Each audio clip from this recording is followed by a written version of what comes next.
Bonsoir à toutes et à tous, bienvenue dans Ensemble au Salon, notre émission quotidienne qui accompagne le 24e salon du livre francophone de Beyrouth en direct sur la MTV du Biel chaque soir au même moment. J'ai le plaisir de commencer l'émission d'aujourd'hui avec notre rubrique Destination Ambition.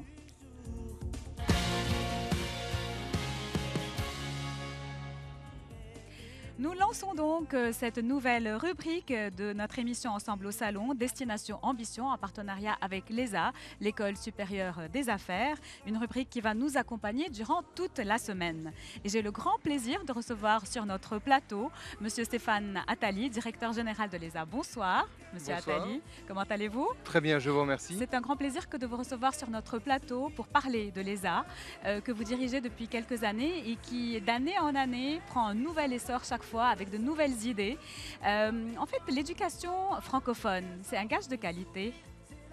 D'abord, merci de nous recevoir sur ce beau plateau, au sein de ce salon du livre qui reste un grand moment de la culture et de la beauté ici au Liban. Toujours un message d'espoir auquel nous participons et contribuons avec grand plaisir. Oui, l'éducation francophone, l'éducation française, un gage de qualité sans aucun doute. Les universités françaises, les grandes écoles françaises, dont beaucoup sont des partenaires académiques de l'ESA, ici au Liban, sont dans les meilleurs classements mondiaux, avec des professeurs de très haut niveau, qui sont autant de chercheurs que de pédagogues, et qui continuent à venir à Beyrouth, à l'ESA, puisque, et vous parliez d'ambition, eh bien oui, l'ESA a beaucoup d'ambition. Elle en avait dès sa création. En 96 En 96, déjà, absolument. Plus de 21 ans. Absolument. En 96, l'ESA avait été fondée avec beaucoup d'ambition par deux États amis, proches, la France et le Liban. Deux pays qui avaient beaucoup d'ambition pour la jeunesse libanaise et pour lui permettre de bénéficier au Liban des meilleures formations, avec les meilleurs formateurs, les meilleurs professeurs et des meilleurs diplômes internationaux. D'année en année, l'ESA n'arrête pas de progresser, d'innover, de s'agrandir et de répondre de plus en plus à un marché du travail de plus en plus exigeant. Parlez-nous des dernières nouveautés. D'abord, Mabrouk pour le HEC. Donc, racontez-nous un peu cette belle aventure qui va bientôt commencer avec l'ESA. Il y a eu une conjonction de plusieurs facteurs extrêmement favorables. Et nous avons bénéficié d'un appui très important de la Chambre de commerce de Beyrouth, de la Chambre de commerce d'agriculture et d'industrie de Beyrouth et du Mont-Liban, et de son président, M. Mohamed Cheher. Nous avons bénéficié de l'appui des anciens HEC. On parlera des réseaux, on parlera des communautés d'anciens. Les anciens HEC au Liban et leur président Nicolas Brater ont été des acteurs extrêmement importants de ce rapprochement entre l'ESA et HEC. Un rapprochement dont je dirais qu'il est assez naturel, puisque l'ESA et HEC Paris font partie de la même famille, qui est la famille des écoles gérées par la Chambre de commerce et d'industrie de la région Paris-Île-de-France. Dès la création de l'ESA en 1996, le développement, la croissance de l'ESA avait été confiée à la Chambre de commerce de Paris-Île-de-France, qui est responsable de HEC Paris, de l'ESSEC, de SCP Europe, donc de grandes écoles, de fleurons de l'enseignement supérieur français en Europe. Excellent. Et dites-moi, Stéphane Attali, en fait, ces formations, vous n'arrêtez pas d'innover. Donc, surtout, depuis que vous êtes aussi directeur général de l'ESA, vous faites un très beau travail avec votre équipe ces dernières années. Parlez-nous un peu rapidement des formations comme ça à donner aux jeunes qui nous écoutent ce soir. Je dirais qu'aujourd'hui, l'ESA dispose d'un portefeuille de programmes diplômants qui est complet, puisqu'il va du bachelor juste après le bac. Donc il s'adresse à des jeunes qui viennent de passer leur bac qui était en terminale, le bachelor que nous avons développé en partenariat avec l'ESSEC, autre très grande école française, et il va jusqu'au doctorat maintenant.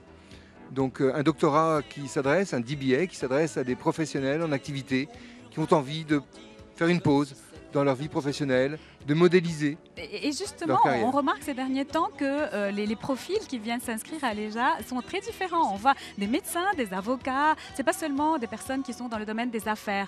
C'est devenu une sorte de must d'avoir l'ESA sur son CV.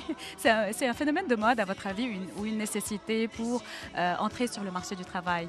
Je crois que quel que soit l'âge, et en particulier pour les plus jeunes, pour entrer sur le marché du travail, il faut avant tout se différencier.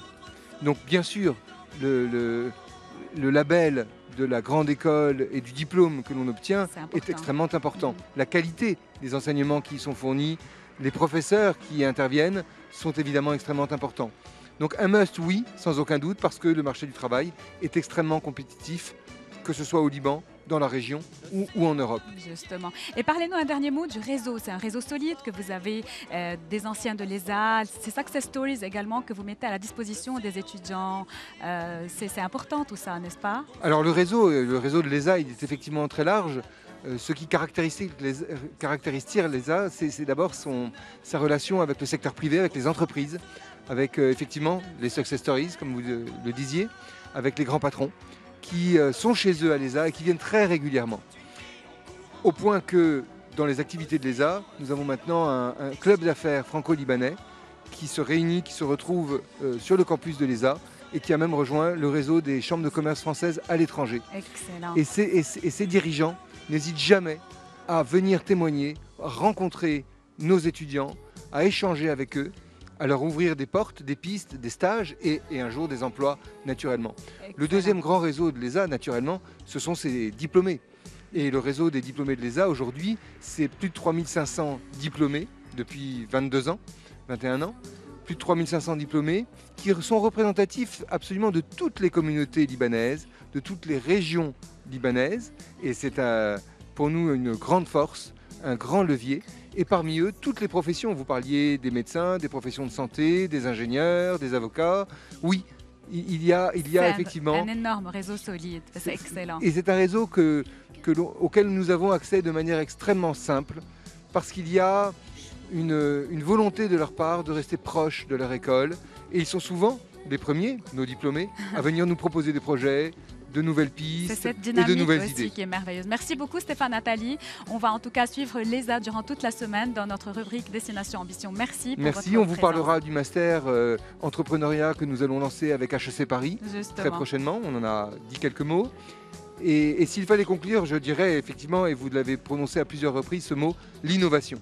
Parce que l'ESA en 1996 est né sous le signe de l'innovation, avec de grands parrains comme la Banque du Liban, comme l'ambassade de France et la Chambre de commerce de Paris de France, qui restent très proches de ces objectifs, de ces projets, et toujours prêts à l'appuyer. Et c'est en innovant que l'ESA restera au plus haut niveau et au cœur de l'excellence. Merci beaucoup. Pour les jeunes Libanais. Merci. Merci à vous. Merci de m'avoir reçu.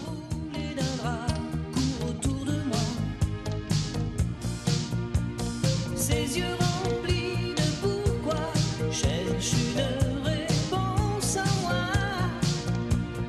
Elle veut vraiment que rien ne soit sûr dans tout ce qu'elle croit.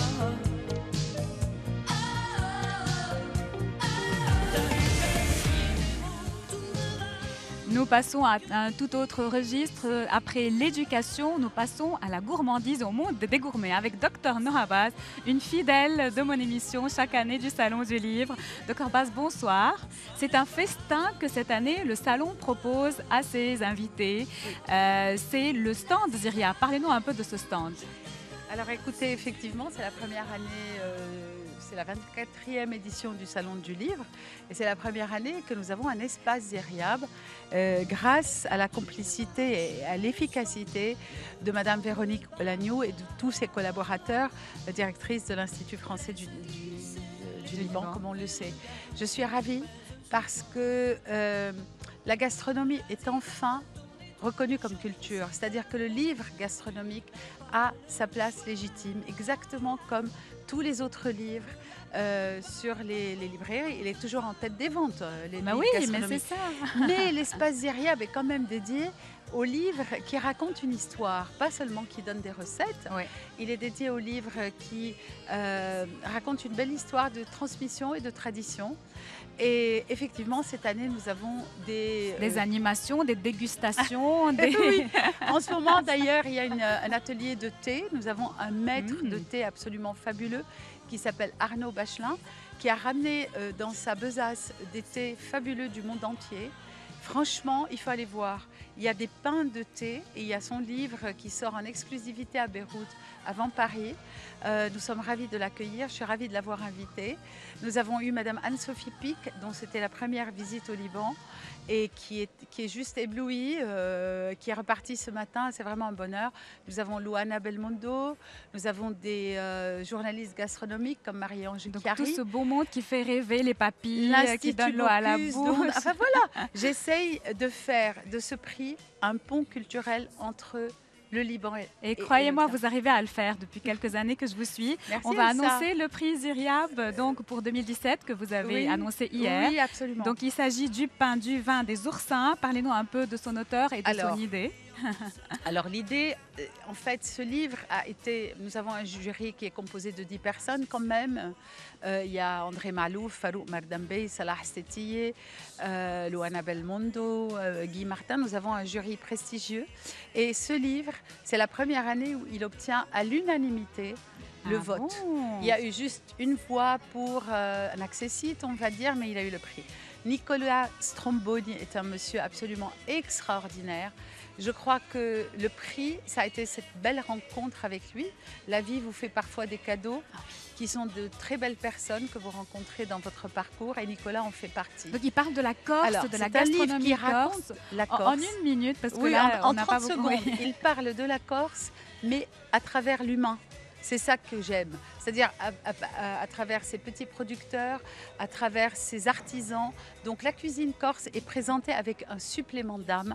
Et c'est ça qu'on a tous récompensé. Avec cerise sur le gâteau, le vin corse. Le vin corse, Ah oui. non. L'autre cerise sur le gâteau que peut-être vous n'êtes pas au courant, c'est que ce monsieur a immédiatement donné les 5 000 € que Oui. sont le prix Ziryab.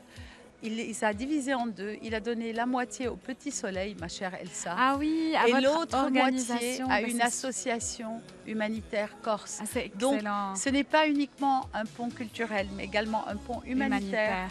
Et je suis ravie, très touchée par son geste. Hier, j'étais très émue quand il l'a dit, parce que je ne le savais pas avant. Et croyez-moi, c'est un grand monsieur. Donc je suis ravie. Excellent. Merci beaucoup. Merci Bonne à chance toi, pour tout ce Elsa. que vous Merci faites et beaucoup. continuez de faire Venez donc rayonner boire une votre tasse de soleil thé. Merci, sur ce Elsa. salon. Et vous, Merci. votre sourire. Merci. Merci à vous. C'est la mer qui revient te chercher et m'entraîne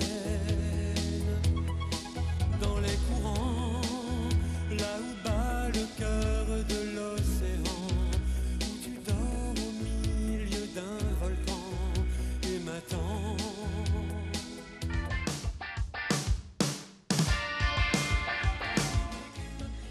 À présent, j'ai le plaisir de recevoir la grande et l'unique Georgette Jbara, la chorégraphe libanaise qui nous a fait tant rêver à travers la danse. Bonsoir. Bonsoir, je suis très heureuse d'être avec vous. Merci. Je veux parler de votre ouvrage donc, qui s'appelle Entre deux pas, un très bel ouvrage qu'on a découvert ici au salon, que vous signez demain Oui. au stand Antoine, n'est-ce C'est pas? ça. Parlez-nous un peu de cette idée. Pourquoi avez-vous envie de parler de votre parcours? Bien, parce que Entre deux pas, finalement, remonte à la première fois que j'ai donné un spectacle de mon école. Donc, au programme, il faut toujours faire quelques mots d'introduction. J'ai trouvé à l'époque, en 1965, il y avait une station de télévision. On ne me connaissait pas. Je me suis dit, au lieu de parler de moi, je vais commencer un dialogue avec mon public. Et entre mon public et moi, entre moi et mes élèves. Et cette idée comme ça est venue entre deux pas. Et si vous voyez le sous-titre, c'est Oui, quelques glissades de parcours. de parcours. Quelle modestie, Ouais. quelle modestie.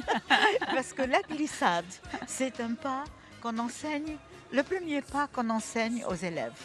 Et c'est un pas qui n'est pas vraiment un pas, c'est une préparation pour sauter ou pour monter sur les pointes. Donc, il faut sauter si on veut arriver à quelque part. Et entre-temps, une glissade peut être quelque chose qui vous casse la tête. Et vous savez, dans ce métier, on peut facilement se casser la Mais il tête. faut toujours se relever comme vous le faites Mais depuis voilà. plus de 50 ans. 52. De 52 ans, waouh, quel parcours. Oui, hier on vous a m'a rendu fait l'honneur. hommage à Oui, on m'a fait l'université l'honneur de me NDU. rendre un hommage à l'Indiou. Je voyais qu'est-ce qu'ils ont mis sur l'écran. Il y avait Georges Chalhoub à côté de moi.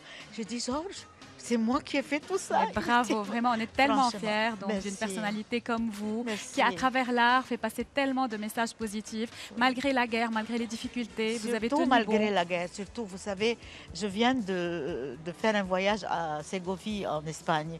J'étais une invitée d'honneur à notre fameux congrès international de l'Institut international du théâtre et on m'a demandé de donner une conférence. J'ai choisi comme titre la danse entre deux bombes et la lunette du franc-tireur pour expliquer comment, pendant toutes les années de la guerre, je suis restée ici.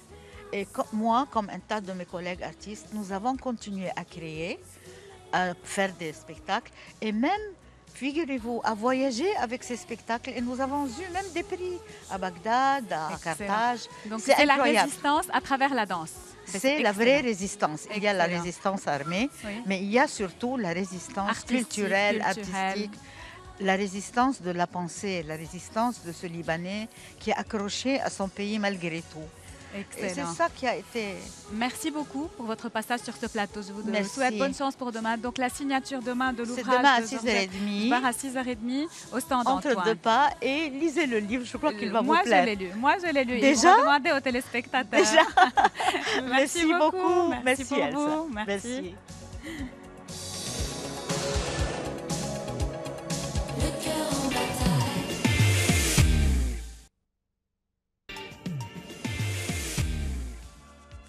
Nous passons à présent à notre clin d'œil de notre émission ce soir. C'est donc une entrevue avec l'éditrice Belinda Brahim. Bonsoir. Bonsoir Elsa. Comment allez-vous? Très bien, merci. Donc, vous êtes en charge de Noir Blanc, etc., Noir Blanc, etc., cette maison d'édition qui, chaque année, nous a habitués à avoir une cuvée différente et très prolifique, si l'on peut dire. Cette année, c'est pas mal quand Oui, même. la cuvée 2017 est quand même assez chargée. Intense, n'est-ce pas? Oui. Il y a un ouvrage, bon, tous les ouvrages sont super intéressants. Il y a un ouvrage qui m'a interpellée qui s'appelle L'amour à 100 mains. Cet ouvrage-là qui est un cadavre exquis. Mais il faut dire dès le début à nos chers téléspectateurs que le cadavre exquis, ce n'est pas quelque chose de morbide, ce n'est pas quelque chose qui fait peur. C'est un très bel exercice d'écriture que vous allez expliquer. Exactement. Donc l'idée de faire ce cadavre exquis autour de l'amour nous est venue comme ça en janvier. On s'est dit avec tout ce qui se passe dans le monde, ma partenaire Jessie Raphaël Bali et moi, de clôturer 2017 avec un ouvrage parlant d'amour. Et nous avons sollicité des plumes, donc avec en leur donnant, donc, en donnant à chaque personne la dernière phrase du texte Que la personne précédente avait écrit. Waouh, waouh, waouh. Et c'est un peu à l'aveugle que les personnes ont enchaîné, mais ça a fait au final une longue lettre qui fait 160 pages, écrite à 100 mains et qui est tout à fait cohérente. Tout à fait Vraiment. cohérente. Mais Oui, c'est oui, ça, oui. je voulais vous demander, Belinda Brahim, combien c'est difficile de faire cet exercice de style finalement, parce que les auteurs travaillent à l'aveuglette.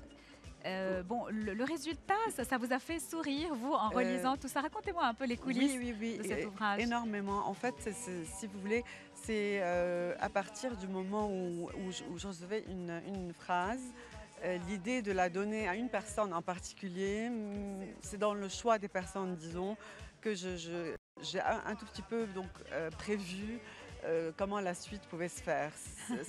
Donc le livre aussi, mais il n'est pas du tout linéaire. Il aussi, mais il a toujours du sens. Il a toujours Il a du sens. toujours C'est du ce qui est sens. joli d'ailleurs. Voilà. Parlez-nous un peu de cette cuvée 2017 qu'on a là devant nous sur la table, tout cet ouvrage qu'on voit qui va être signé au salon. Oui, alors il y en a 9, il y en a 9 nouveaux, voire à 10. Il y a les petites histoires du jour d'Isabelle Morand, qui est une auteure française qui publie pour la deuxième fois chez nous, qui est là donc pour la signature. C'est un concentré de ces petits textes qu'elle écrit au quotidien qui sont inspirés de sa vie parisienne. Et puis il y a le recueil de poèmes en anglais de Michel Haji Georgiou, From This Broken Hill, qui est dédié à Leonard Cohen et qui est un livre de poèmes très attachant et où on découvre la personnalité de l'auteur et sa sensibilité. Il y a un livre avec 5 auteurs, raconter Beyrouth à travers ses cafés. Donc ce sont des ateliers d'écriture.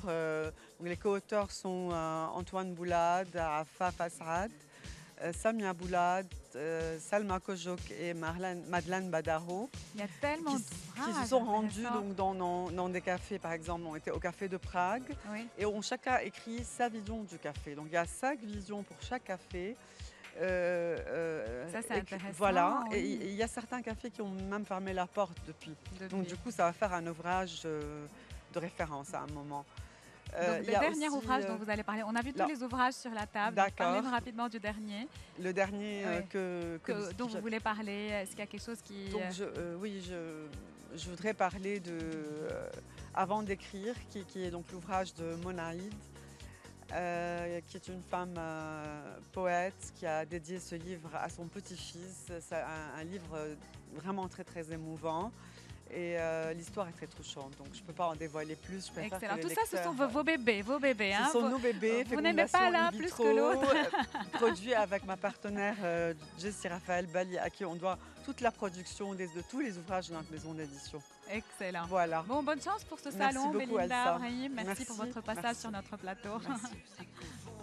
Pas de saison pour que vive le son. En marchant, tu donnes une cadence à tes pas. Tu sens la musique au bout de tes doigts. Tu dis que la vie qu'on t'a donnée est faite pour ça. Tant de choses grâce au son, tu connaîtras. Ton cœur est un saphir. Une auteure québécoise à présent, donc Stéphanie Filion, bonsoir.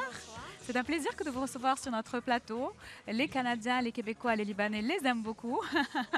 Parlez-nous un peu de cet ouvrage que j'ai eu un grand plaisir de découvrir. C'est un roman très facile à lire, sans aucune prétention, mais tellement intense que j'ai beaucoup aimé.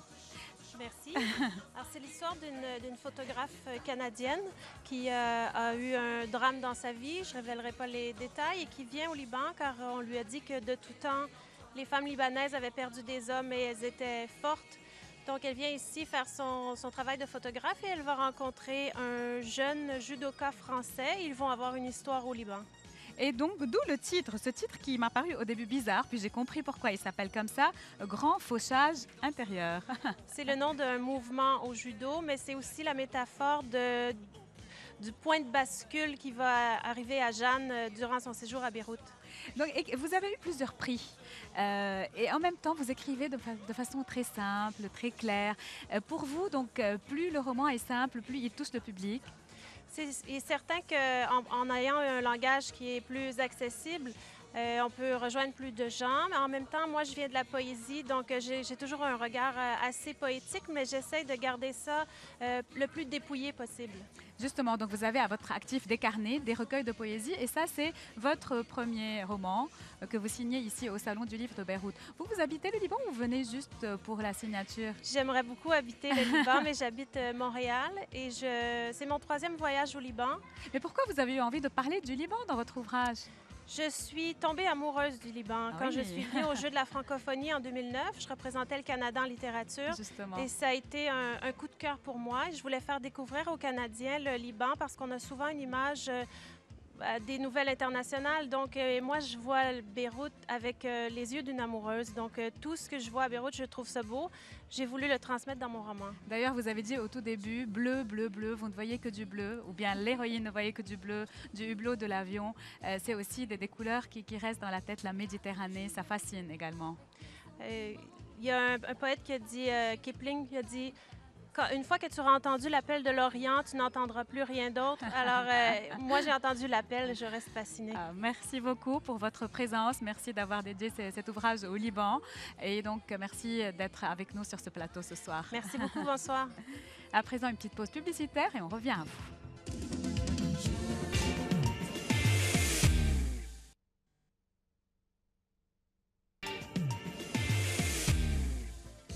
Et nous terminons en beauté ensemble au salon ce soir avec l'ouvrage Elle est partie Marie de Rada Jabak, un ouvrage dont va nous parler l'éditrice Belinda Brahim. On se retrouve encore une fois. Oui, avec plaisir. Avec plaisir, Belinda. Donc c'est quoi l'important, l'intéressant à propos de cet ouvrage? Alors cet ouvrage aborde la problématique qui est un peu taboue du suicide chez les adolescents. Et donc d'adolescents qui ont le mal de vivre et qui souvent, un mal de vivre qui n'est presque pas perçu ni par leurs parents ni par leurs professeurs.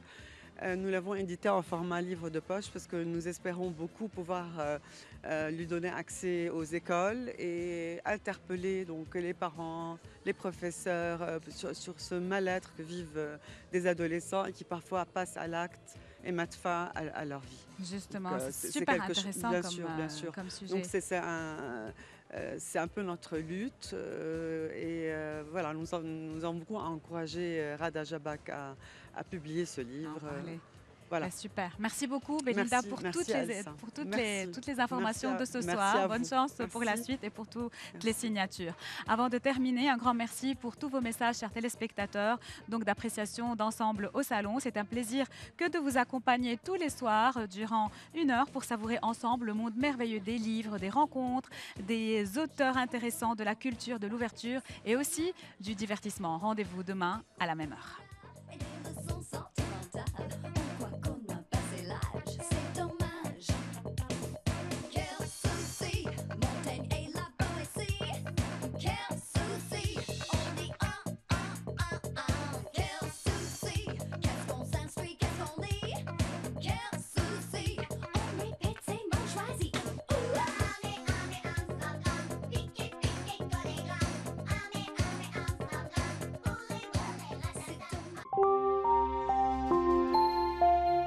Thank you.